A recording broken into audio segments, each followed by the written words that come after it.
Selamat sore kepada seluruh hadirin sekalian, yang terhormat Bapak Profesor Widodo dan rekan saya Bapak Dev Laksono dan juga seluruh yang hadir di dalam webinar pada sore hari ini tanggal 25 Juli 2020. Terima kasih untuk kesempatan yang diberikan.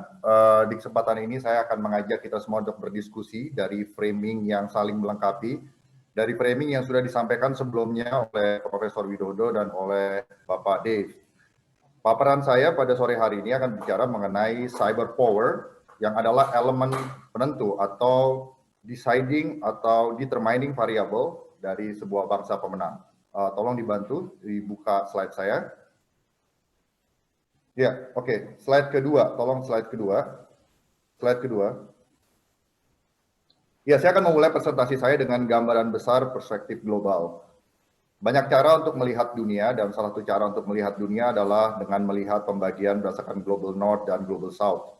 Global North adalah negara-negara yang saat ini menguasai 80% GDP dunia, walaupun penduduknya hanya 20%. Sedangkan Global South adalah kumpulan negara-negara, total 144 negara, yang menguasai hanya 20% GDP dunia, dan 80% populasi dunia. Kesimpulannya adalah, pertama, Global North lebih kuat kekuatan realnya dibandingkan dengan Global South. Sementara Global South lebih kuat kekuatan potensialnya dibandingkan Global North. Dan yang menjadikan suatu bangsa itu bangsa pemenang atau tidak adalah kekuatan real, bukan kekuatan potensial. Dan Indonesia ada di Global South. Next.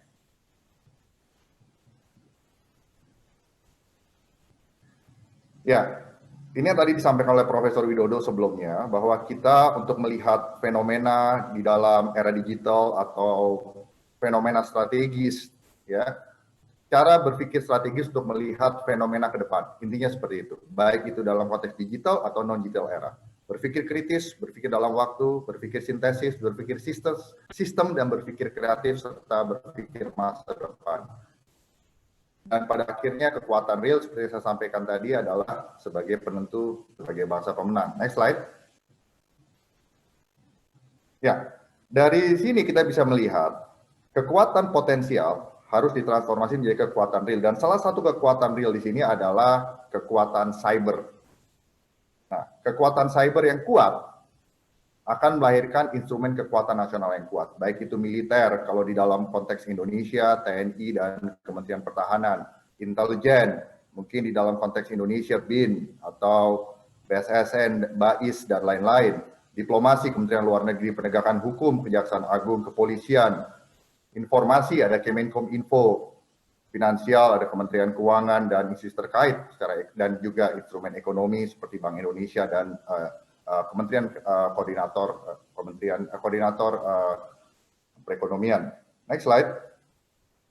Nah, adalah penting bagi kita untuk fokus bagaimana kita bisa menciptakan kekuatan real. Karena kekuatan real yang kuat akan menciptakan instrument of national power yang kuat. Jika kita belajar dari era Perang Dingin, kekalahan Uni Soviet saat itu dikarenakan karena Uni Soviet berlomba dalam hal persenjataan dan perang intelijen, termasuk perang informasi. Instrumen of power-nya diperkuat, sementara kondisi real bangsa, kondisi ekonomi, sosial, dan kondisi psikologis bangsa saat itu sudah kalah dengan Amerika. Dan ini kita harus belajar untuk era pasca Perang Dingin dan juga masuk ke era digital, bahwa kita harus menyadari bahwa setiap instrumen of power memiliki karakteristik, memiliki kelebihan, dan memiliki kekurangan masing-masing. Oleh karena itu, sinergi di antara institusi terkait yang ada di dalam government adalah penting untuk secara kesemestaan menjaga kepentingan nasional Indonesia di dalam ruang cyber. Next slide. Oke, di sini ada gambaran mengenai dimensi tantangan strategis dari bangsa negara Indonesia. Yang pertama, kita bicara mengenai ancaman militer yang bisa terjadi dalam konteks damai, dalam konteks krisis, dan dalam konteks perang. Tetapi cara lain melihat ancaman militer di masa damai adalah dengan perspektif strategis nirmiliter. Manifestasi ancaman militer bisa muncul dalam konteks ancaman politik, ancaman ekonomi, teknologi, psikologi, dan cyber power. Politik bicara mengenai rekayasa dan manipulasi kondisi politik di luar di dalam negeri. Atau menurut General von Clausewitz, politik adalah war without bloodshed. Di mana ada pertentangan, ada struggle of power tanpa adanya peperangan. Atau menurut Clausewitz, peperangan merupakan kelanjutan politik dengan cara lain. Tetapi dalam perspektif postmodern, perang itu sudah terjadi karena setiap masing-masing pihak merasa mempunyai kebenarannya masing-masing, dan mereka memanifestasikan itu di dalam konteks berpolitik di masa damai. Timbullah apa yang tadi Prof. Widodo sampaikan adalah perdebatan di dalam ruang cyber, dalam konteks sosial media dan lain-lain. Nah, ekonomi bicara mengenai akses ke sumber daya alam, industri perdagangan, dan juga finansial. Ini adalah lifeblood bangsa. Pencurian data, mencuri hak intelektual dengan melakukan hacking dan lain-lain di ruang cyber tidak terlepas daripada perang ekonomi. Teknologi bicara mengenai hubungan antara sains, inovasi, strategi, dan superioritas bangsa. Ini brand power. Era ke depan ini, era cyber dan era ke depan ini adalah era brand power. Bangsa yang berpikir dan juga bangsa yang berani akan menjadi bangsa yang pemenang. Dan ini adalah elemen penting untuk mengubah kekuatan potensial menjadi kekuatan real. Yang berikutnya adalah psikologi. Itu bicara mengenai emosi, opini, cara pikir, dan cara tindak bangsa. Itu tadi Prof. Widodo sudah sampaikan, bahwa kita harus kritis untuk menyikapi fenomena informasi yang beredar di ruang cyber. Nah, bangsa Indonesia harus belajar dari dirinya sendiri. Ya. Jangan hanya sebagai pengguna ruang cyber, tetapi tingkat literasinya tidak seimbang. Harus ada keseimbangan antara tingkat literasi, pendidikan, wawasan, dan juga frekuensi menggunakan ruang cyber, sehingga tidak gampang dihasut. Yang berikutnya adalah cyber power. Cyber power bicara mengenai cyberspace, bicara mengenai cyber strategi. Nah, cyberspace by definition itu adalah adanya interaksi antara gelombang elektromagnetik dengan internet yang melahirkan ruang cyber, suatu dimensi baru selain darat, laut, dan udara dan luar angkasa, di mana di dalam ruang cyber itu kepentingan nasional suatu bangsa diperjuangkan bahkan sampai ke tingkat global. Dan apa itu cyber power? Cyber power bicara mengenai kemampuan suatu bangsa, bukan hanya government, tetapi kemampuan seluruh bangsa untuk menciptakan lingkungan strategis yang favorable di seluruh instrumen of national power, baik untuk kepentingan militer, kepentingan intelijen, kepentingan diplomasi, kepentingan law enforcement, ekonomi, finansial, dan informasi. Dan apa itu cyber strategi? Cyber strategi bicara mengenai ada 91 definisi dari tahun 1962 sampai tahun 2008 tentang apa itu strategi.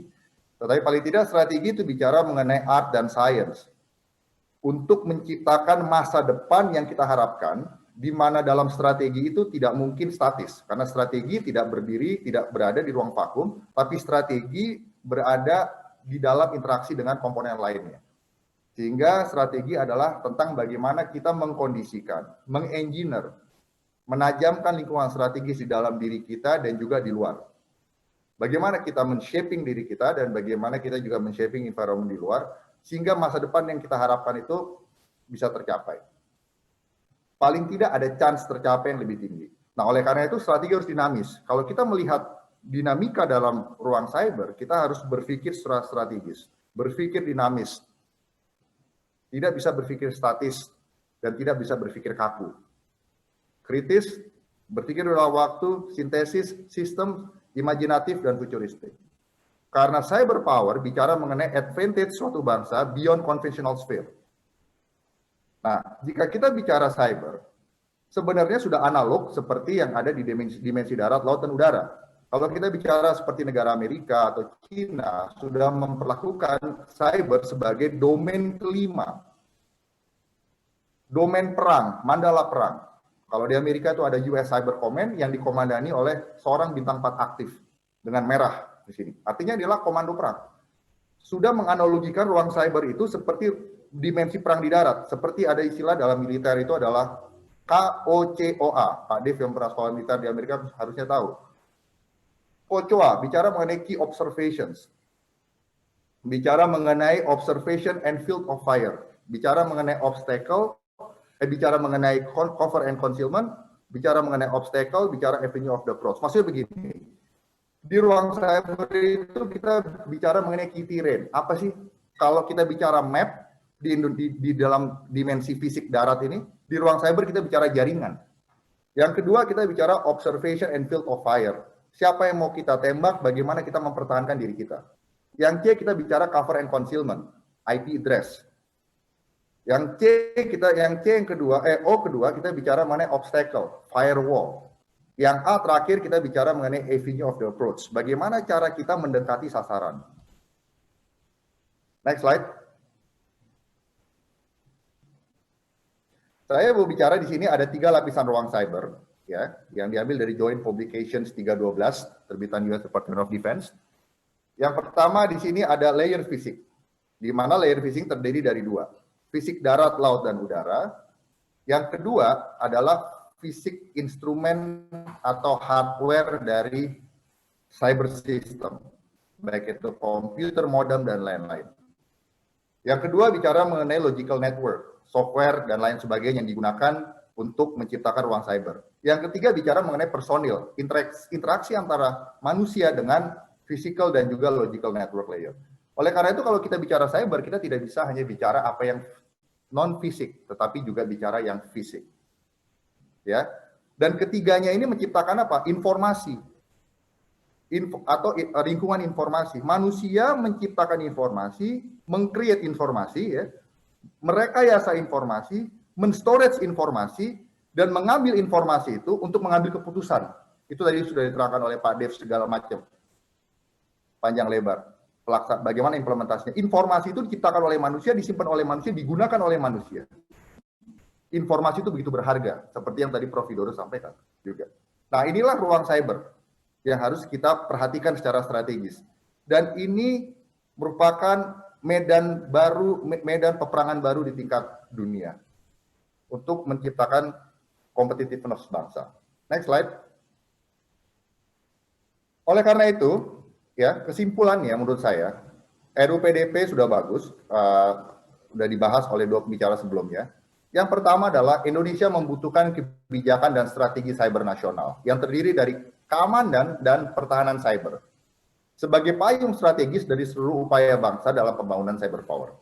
Yang kedua, Indonesia harus bisa mengkalibrasi konsep Sis-Hankam rata atau sistem pertahanan keamanan rakyat semesta yang dalam bahasa Inggris adalah people based dari National Defense System. Karena di seluruh dunia ini defense sistemnya adalah people based. Tinggal bagaimana manifestasi pelaksanaannya dan tingkat sofistikasinya itu berbeda-beda.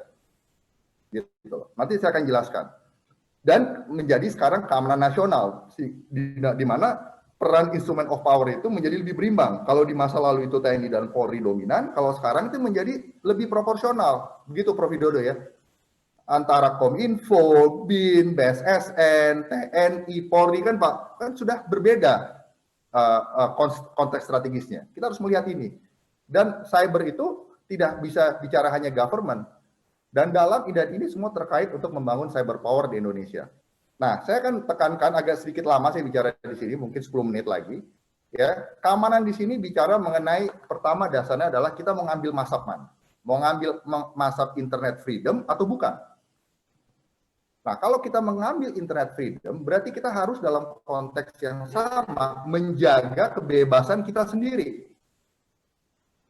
Ya, internet freedom yang kita perjuangkan itu sebenarnya cuma 2 tujuannya. Mempertahankan kepentingan pertahanan atau keamanan, national security. Yang kedua adalah economic security.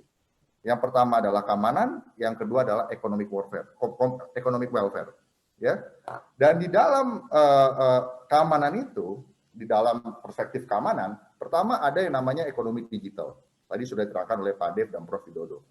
Yang kedua bicara IKN atau kalau di Indonesia infrastruktur kritikal nasional. Kalau di Amerika itu dalam konteks critical asset dan critical infrastructure dan key asset, KIKA. Critical infrastructure ini bukan hanya yang militer, critical infrastructure termasuk mall, termasuk tempat-tempat yang kita datangi sehari-hari. Ya. Kalau key asset itu seperti Monas, Istana, presiden, simbol-simbol negara, yang dimana kalau mereka diganggu, moral bangsa terganggu. Nah, kalau kita ambil contoh di Amerika dan di Inggris, 80% IKN, 80% IKN itu adalah milik swasta.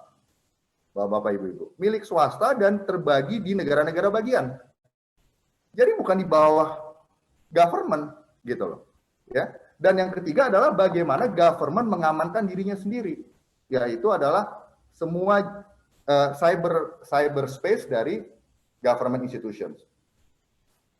Kalau kita bicara pertahanan, sebenarnya kalau bicara keamanan yang paling gampang tadi kesimpulannya itu seperti dulu virus.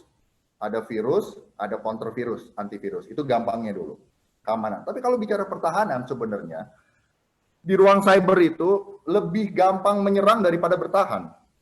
Jadi mental dalam cyberspace atau mental dari hacker itu adalah mental menyerang. Karena lebih mudah menyerang daripada mempertahankan. Percayalah sama saya, silahkan ditanya sama pakar hacker, pakar-pakar cyber warfare yang lain.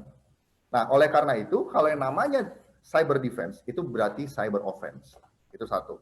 Yang kedua, itu bicara mengenai ada dua ya, influence operations itu atau gini deh, ada operasi sosial dan ada operasi technical, gitu aja di dalam cyber. Operasi sosial tadi yang seperti diterangkan oleh Prof. Widodo, sudah jelas, bagaimana informasi digunakan, diputar sedemikian rupa untuk mempengaruhi opini dan perilaku orang. Termasuk membuka dosa-dosa orang misalnya, lewat dark web, ya kan? Itu kan juga tujuannya adalah untuk menggoncang opini dan behavior seseorang. Tetapi ada yang technical. Yang technical itu adalah serangan ke dalam jaringan yang tadi kita lihat, 3 layer itu. Itu terjadi misalnya di Iran tahun 2010, kita semua tahu ada serangan Stuxnet yang melumpuhkan reaktor nuklir Iran, di mana sekadanya diserang. Lumpuh semuanya. Orang menduga itu adalah Israel dan Amerika. Oke. Nah, walaupun tidak ada buktinya ya, atau susah dibuktikan. Tahun 2014, Sony Pictures di California, dulu tempat Pak Dev sekolah, tahun 2014 itu dihack. Dihack sampai CEO dari Sony Pictures-nya mundur. Apa yang dihack? Semua informasi di blow up. Informasi tentang karyawan, gaji, conversation di antara mereka, keluarganya, emailnya, semuanya. Dan ancaman, jangan sampai mengeluarkan film interview yang bicara mengenai Kim Jong-un, Korea Utara waktu itu. Dan saat itu akhirnya terjadi, ada impact-nya. Impact-nya apa? Sony Pictures menunda atau membatalkan premier dari peluncuran film di interview. Maksudnya di sini adalah serangan yang sifatnya fisik seperti itu bisa terjadi di Amerika Serikat yang cyber power-nya mungkin nomor 1 di dunia selain Israel, Inggris, Jerman, dan Rusia. Datanya habis diambil waktu itu. Oke? Nah, itu pelajaran buat kita. Dan cyber defense itu bicara juga mengenai military command and control. Ya, kodal, mengenai kodal. Kenapa? Jadi militer itu perlu menguasai cyber defense-nya, cyber space-nya sendiri. Nah, saya mau merekomendasikan sebaiknya kita mempunyai suatu undang-undang payung yang besar, yaitu undang-undang mengenai cyberspace. Bagaimana kita mempertahankan dan mengamankan cyberspace Indonesia. Karena di dunia ini belum ada rejim mengenai pengamanan cyber security. Belum ada rejimnya, Pak. Belum ada UNCLOS-nya. Jadi pendekatan itu masih pendekatan realis dan pendekatan konstruktivis. Artinya apa? Realis itu siapa yang kuat, dia yang bisa mendeter, menangkal. Siapa yang kuat, dia yang bisa menyerang. Siapa yang kuat, dia yang bisa bertahan. Karena defense itu bicara mengenai menangkal, menyerang, dan bertahan. Ya. Sedangkan kalau kita bicara mengenai konstruktivis, adalah ajakan. Dulu pernah Presiden Obama mengajak, ayo kita gunakan ruang cyber secara bertanggung jawab. Jangan saling menyerang. Jangan juga saling melempar hoax dan segala macam. Tapi itu kan konstruktivis, ajakan, mengajak kita memiliki dan pendekatan liberalisnya adalah baru merupakan kesepakatan-kesepakatan tertulis, belum merupakan suatu rejim. Karena kalau kita bicara rejim itu peraturannya lebih ketat. Karena kan kita sudah lihat tadi infrastruktur cyber, mayoritas dikuasai oleh swasta. Contoh kenapa Sishan Kamrata di Amerika itu bisa atau di Israel membangun cyber power yang begitu besar, kita lihat di Silicon Valley. Mereka ciptakan teknologi, ya kan? Kita sendiri menggunakan produk-produk Amerika, kita menggunakan Apple, ya kan, menggunakan IBM dan lain sebagainya.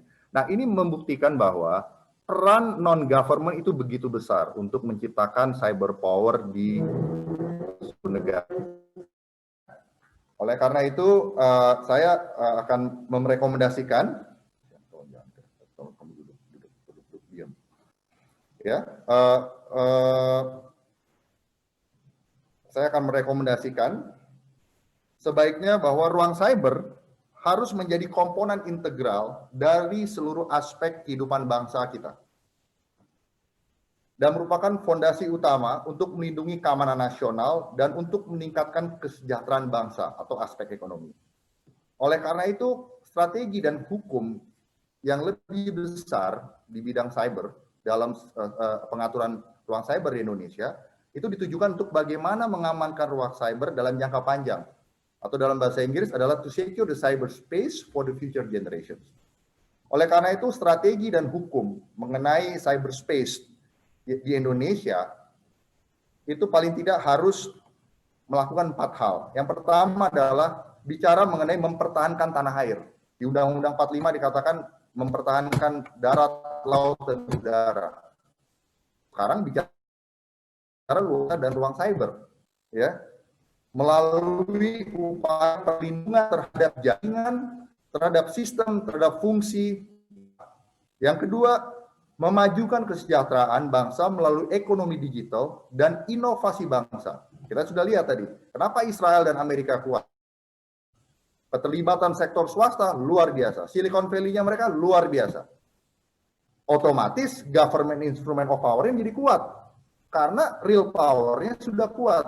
Kita harus melihat itu. Jadi bicara cyberspace bukan bicara government saja. Bicara space itu bicara kesemestaan. Yang ketiga, memelihara perdamaian dan keamanan termasuk melalui kerjasama di tingkat global. Gunakan ruang cyber untuk hal tersebut. Yang keempat, kalau bagi superpower, mereka mempertahankan kepemimpinan mereka di tingkat internasional, ya, baik sebagai superpower atau regional power, melalui terciptanya ruang cyber yang terbuka, interoperable, reliable, dan aman di tingkat global. Karena ruang cyber itu diciptakan sebenarnya untuk kebebasan. Nah, sekarang kita bagaimana? Dua, menjaga kebebasan, ya, kebebasan kita juga untuk kebebasan untuk berinteraksi dan bertukar informasi, dan juga untuk advance national interest kita.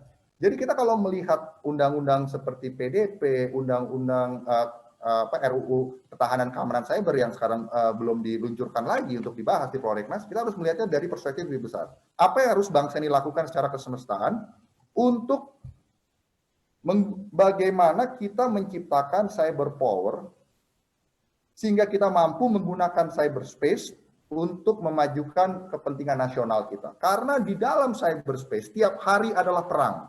Percayalah sama saya.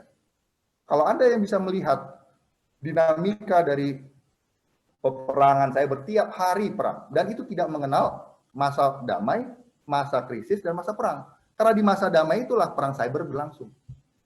Curi mencuri data, serang menyerang, sadap menyadap, sabotase satu sama lain, disitulah terjadi. Nah, ini bukan masalah siapa yang lebih kuat, institusi mana yang harus menguasai. Bukan, kita tidak bisa melihat seperti itu. Dan ini juga bukan masalah kita mau membatasi kebebasan publik. Justru kita mau memanage bersama bagaimana Indonesia bisa memiliki cyber power yang kompetitif. Karena cyber power yang kompetitif akan membuat bangsa Indonesia menjadi bangsa yang kompetitif. Ada 4 pilar kalau kita membuat strategi nasional di bidang cyber. Yang pertama, itu adalah tentang bagaimana kita melindungi seluruh rakyat tumpah darah dan nilai-nilai kehidupan bangsa, termasuk nilai-nilai Pancasila, melalui kemampuan bangsa dalam mengelola risiko keamanan cyber yang diakibatkan dari informasi dan sistem informasi nasional. Caranya, mengamankan jaringan dan informasi pemerintah. Cara kedua, mengamankan infrastruktur kritikan nasional. Cara ketiga, memerangi cybercrime dan melakukan improvisasi dalam hal laporan insiden, atau dalam bahasa cyber adalah CISR. Computer Security Emergency Response Team. Pada saat ada serangan, merespon. Pilar kedua bicara mengenai memajukan kesejahteraan bangsa melalui pengaruh bangsa dalam ekosistem teknologi dan pembangunan ruang cyber yang notabene adalah mesin dari pertumbuhan ekonomi, inovasi, dan efisiensi. Cara satu adalah memacu terciptanya ekonomi digital yang kokoh dan berketahanan tinggi. Yang kedua adalah memacu dan melindungi originalitas dan hasil temuan anak bangsa. Kita harus pacu, trigger untuk melakukan riset-riset dan menjaga hasil riset mereka dari curian atau dicuri oleh negara lain. Yang ketiga bicara mengenai membangun angkatan kerja workforce keamanan cyber yang superior. Jadi kita menyiapkan generasi yang sudah sangat literal terhadap penggunaan cyberspace, baik sebagai penemu, pengguna, dan juga maintainer dari seluruh infrastruktur cyber yang ada. Pilar ketiga, memelihara perdamaian dunia melalui kekuatan yang real. Ini bicara defense, bahwa kalau kita mempunyai cyber defense yang kuat, kita bisa melakukan identifikasi terhadap serangan, kontra, disrupsi, degradasi, dan bakal menangkal perilaku yang dapat mendestabilisasi ruang cyber dan sekaligus mengancam kepentingan nasional. Upaya ini harus dilakukan dengan tekad bangsa untuk tetap mempertahankan posisi bangsa kita.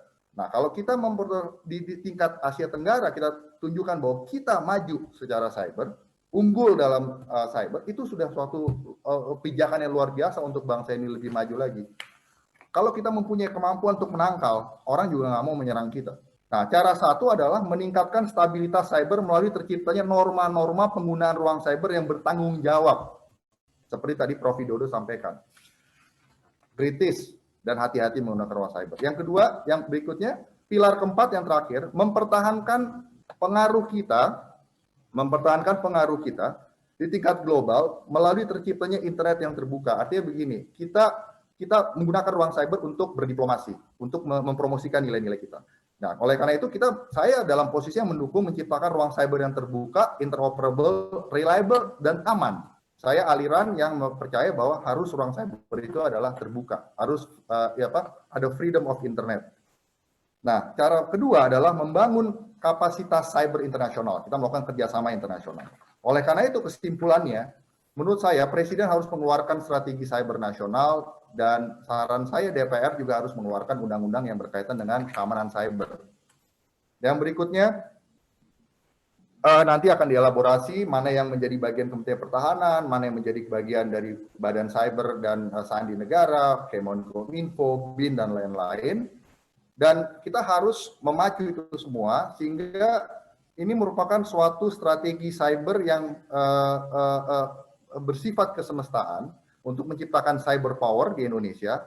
Dan ini merupakan suatu bentuk inovasi dan keberanian pemerintah saat ini untuk berorientasi jangka panjang, merealisasi visi misi yang besar dalam domain cyber sebagai domain strategis di era digital saat ini dan masa depan. Karena di domain cyber ini, kepentingan nasional diperjuangkan seperti layaknya kita berperang. Dan kita di masa damai harus berpikir perang. Kenapa? Karena untuk kita berdamai, kita harus siap berperang. Menurut saya itu saja yang saya sampaikan pada hari ini.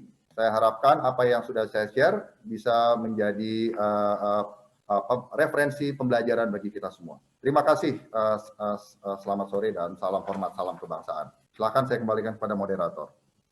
Baik, terima kasih Bapak Wibiwanto Nugroho Widodo. Wibawanto Nugroho Widodo PSD, yang beliau juga sebagai staf ahli kepala BSSN, yaitu Badan Siber dan Sandi Nasional. Sehingga tadi Bapak sudah menjelaskan pemaparannya tentang strategi-strategi keamanan cyber. Ada beberapa poin penting yang perlu mungkin kita catat dan mungkin kita bisa elaborasi dalam pertanyaan, yaitu tadi menggambarkan tentang geopolitik dunia cyber, yang kemudian bagaimana kepentingan nasional Indonesia di ruang cyber itu tadi digambarkan juga dengan dimensi-dimensi tantangan strategis bangsa-bangsa di era near militer, yang tadi sudah digambarkan pemaparannya di materi, yang mungkin nanti para penonton bisa, pengikut peserta diskusi bisa mendapatkan materinya. Yang kemudian era ke depan ini menjadi era brand power, dan terakhir tadi Indonesia butuh kebijakan strategi siber nasional. Ada rekomendasi yang cukup menarik tadi, yaitu bagaimana merekomendasikan menjadikan ruang cyber Indonesia itu menjadi bagian integrasi dari keamanan nasional bidang cyber? Apakah perlu dibentuk lembaga khusus? Kalau dibentuk saya rasa tidak. Di sini di Kominfo itu Direktorat Jenderalnya itu sudah ada dia yang bisa membantu melindungi data tersebut, dan juga dari BSSN pun juga bisa membantu melakukan perlindungan. Dan untuk penuntutan itu memang sekarang mesti diserahkan ke kepolisian. Akan tapi dengan nanti ya ke depannya setelah selesai RUU PDP akan berlanjut dengan RUU keamanan cyber. Nah, di situ akan BSSN diberi kewenangan untuk melakukan pengusutan, akan tapi tetap saja penuntutan itu ada di polisi dan kejaksaan sebagai aparat hukum. Akan tapi nanti BSSN diberikan otoritas untuk melakukan penelusuran akan hal-hal yang terkait dalam kebocoran data. Nah, baik, dan juga ya beberapa kali pesan SMS ya, seperti dari judi online, juga konteks-konteks hal yang dewasa. Nah, itu memang ini salah satu alasan utama juga kenapa didorongnya dibuatnya perlindungan data pribadi ini, agar hal-hal ini bisa segera diusut ya dan hentikan, agar data-data ini tidak sembarang diperjualbelikan, dan jangan sampai sembarang perusahaan marketing, apalagi dari luar negeri ya, karena kebanyakan judi-judi online itu dari luar negeri basisnya. Nah, itu memperjualbelikan data-data kita.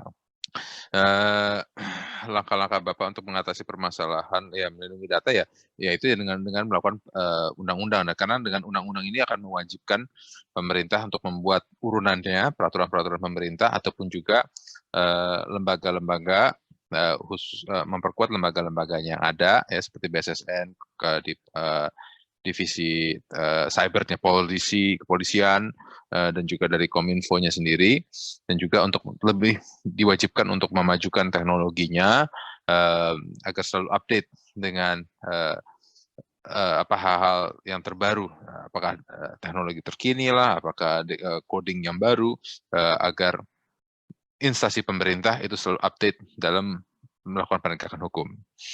Lalu untuk data yang bocor di pihak perbankan, itu pasti ada. Nah, sekarang kalau di pihak perbankan bocoran data itu sudah bisa tercover dengan undang-undang ITE bahkan. Nah, kan tapi itu kan baru kalau sudah ada sudah ada tindakan kriminalnya ya, misalnya ya pencurian uangnya lah, pemalsuan identitasnya. Nah, akan tapi kita lebih maju sebelumnya ke hulunya lagi, yaitu di awalnya itu dari penyimpanan data itu sendiri. Ketika data itu disimpan dan dibocorkan atau dicuri, nah itulah yang bisa kita kejar agar data-data tersebut aman tersimpan dan kita sudah dapat dalam kondisi tenang. Ya, itu dapat saya sampaikan dulu. Mungkin ditambah dengan Prof. Widodo atau Dr. Wanto. Ya. Acara ini merupakan acara yang baik karena di sini Pak Dev mengajak kita semua untuk berdiskusi dan terbuka mengenai bagaimana seriusnya dan pentingnya perlindungan terhadap data pribadi. Itu satu. Yang kedua, DPR membuktikan dirinya untuk mendeliver apa yang menjadi janji, yaitu memperjuangkan diluncurkannya undang-undang ini dengan sinergi bersama dengan pemerintah, yaitu Kominfo. Dan ini semua merupakan suatu bagian dari upaya strategis bangsa untuk bagaimana kita menciptakan cyber power di Indonesia yang kompetitif. Dan tambahan dari saya adalah ada dua keyword di sini. Yang pertama adalah data, yang kedua adalah nama lainnya adalah cyberspace. Jadi menurut saya, memang seperti yang tadi Pak Dev sampaikan, pertanyaan kritis saya yang provokatif adalah apakah Indonesia sudah mempunyai strategi nasional cyberspace, undang-undang cyberspace. Karena semua yang kita omongin di sini adalah data di cyberspace. That's it. Kita bicara bagaimana membuat STNK, kita bicara bagaimana membuat bengkel, kita bicara bagaimana di mana pom bensin berada, tetapi kita tidak boleh lepas, kita bicara jalanan besarnya. Kita bicara bagaimana kita bisa sampai ke suatu pulau, kita bisa mendarat di situ, kita bisa mendapatkan map besarnya, kita bisa menempuh jalan-jalan yang harus kita tempuh untuk mencapai sasaran yang ada di situ, misalnya perumahan atau tempat mobil di situ akan beroperasi. Jadi saya hanya menambahkan itu saja bahwa kita nggak boleh lupa, kita belum punya strategi nasional cyber yang harusnya Presiden keluarkan. Minimum suatu kementerian strategi cyber yang ditandatangani oleh Presiden. Ya, dan harus ada sinergi yang jelas antara cyber security dan defense dan cyber defense. Yang berikutnya undang-undang. Itu dulu. Dan menurut saya itu menjadi undang-undang induk dari apapun yang terjadi di cyberspace. Gitu. Kita nggak boleh lupa itu saja. Jadi boleh kita bicara apapun itu baik, tapi kita tidak boleh lupa yang fondasi yaitu adalah hal-hal yang makro, hal-hal yang strategis yang harus kita siapkan sebagai infrastruktur kuncinya, yaitu apa sih strategi nasional untuk bermain di ruang cyber. Coba kita tanya ke diri kita masing-masing, apa sih strategi nasional, apa sih undang-undangnya.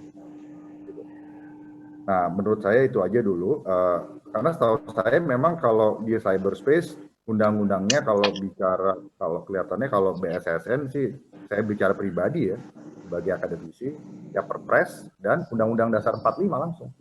Tidak ada undang-undangnya cyber. Kita nggak punya undang-undang cyber loh.